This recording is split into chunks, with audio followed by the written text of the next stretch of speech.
Director McCarthy, Assistant Director Tassi, thank you for your time. Thanks for all of you coming out for this very important subject. My name is Mike Baird. I'm the CEO of HumanArc.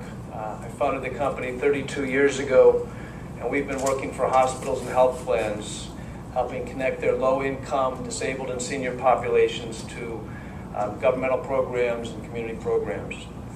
We're a Cleveland-based for-profit company that has 550 employees, mostly based here in Ohio, that have helped well over 1 million people apply for Medicaid across the country, and helped another million apply and receive community benefits of some sort across the country. So from that perspective, we believe our long history of working with the low-income population gives us some credibility in this discussion.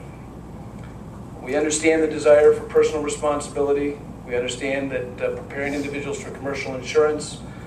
We understand that awarding value for healthy living, all of those are commendable and worthy goals, but as written, the waiver creates gaps in coverage and wreaks havoc on healthcare providers who are working hard to provide value-based care.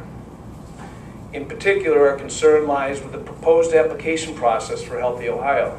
It does not allow for 90-day retroactive coverage, eliminates fee-for-service payments, and only allows for eligibility benefits once the following have occurred.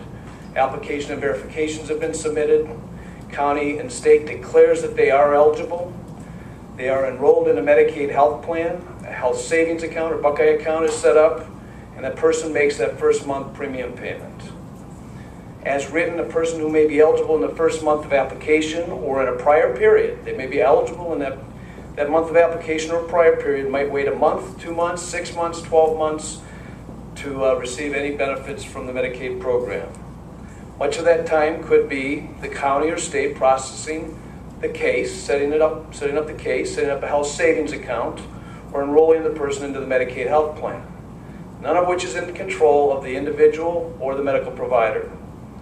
Thus, for that period of time, be it 2 months, or maybe if in the case of an administrative hearing for an incorrect decision, could be 12 plus months that individual has to navigate as an uninsured, going through likely emergency rooms for healthcare coverage. The Medicaid retroactive fee-for-service process in 2015 generated over 350,000 medical claim payments for providers valued at about $500 million statewide. For this same group, in 2018, that would be zero based on that application process. Medical providers will have to make decisions on whether or not to care for these individuals, causing care access issues, or if they do care for them, causing uncompensated care issues, or the administrative burden of trying to collect from the individual who is already low income. There's an additional unseen impact, and that's the loss of infrastructure that supports about 500,000 people, over 500,000 people being screened for Medicaid each year.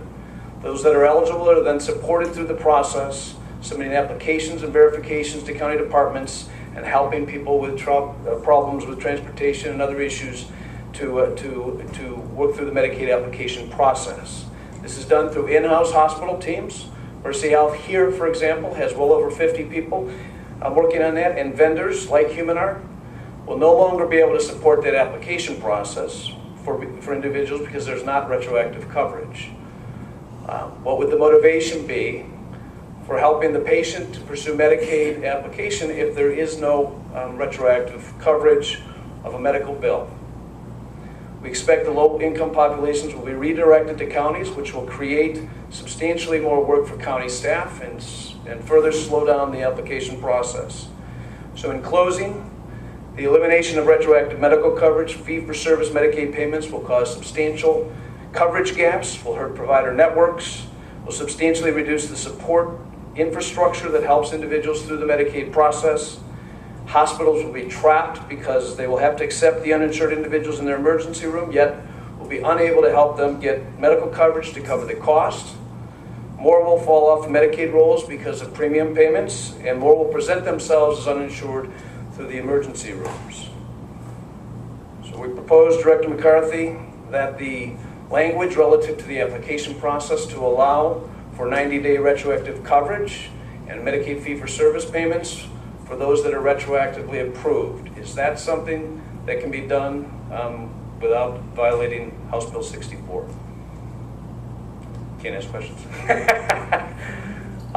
If you don't, if that's not something that's possible, we would like to see CMS deny this waiver. It creates substantial coverage gaps, which is a criteria. It will hurt provider networks, which is a criteria. It will substantially reduce the supportive networks provided by hospitals for the low-income population. So appreciate your time. We will be submitting detailed comments. In addition to this testimony, we would like this testimony submitted as part of the record for consideration by the Ohio Department of Medicaid and Center for Medicaid and Medicare Services. Thank you for your time. Thank you.